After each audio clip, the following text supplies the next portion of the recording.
delivery, nakita sa mga kapitano ang need nga magdugang sa mga tangke.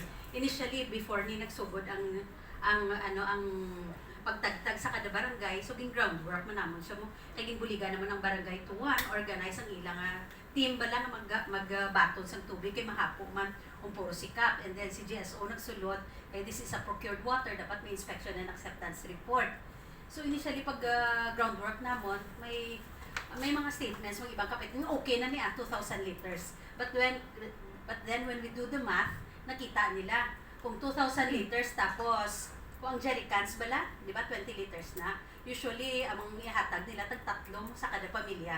So makita nila kung 2,000 liters lang imo divided by 60, 33 families lang. So kung 100 plus ang pamilya mo, gulat saan pa sila matagaan. So matamat nakita namon nga nagalaga sila bakal sa mga tangke. So hopefully kung madugangan ina siya, mahit na to ng target nga daily 350,000 liters ang mahatag ni Balibago. Dayon si MPI makalabot sa 150,000. Additional question ma'am, no? I remember a few weeks back nag-mention ka mo gina-assess niyo mga AIP sa mga barangay with regards sa inang mga how many barangays have complied with the AIP sa ilang AIP with the requirements na kinanglan naton for the tanks?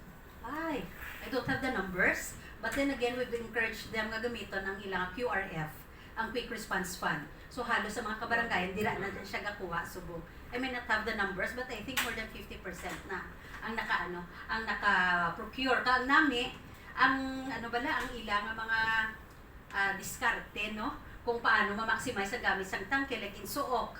Nagbakal sila additional 5 na subong, sir, no? Ginbutangan nila rollers para kung diin nga sona dalon, itulod lang nila ang tangke. So sila sa isa ka barangay, ay kabugat na, siling ko kapula man unod nga tubig.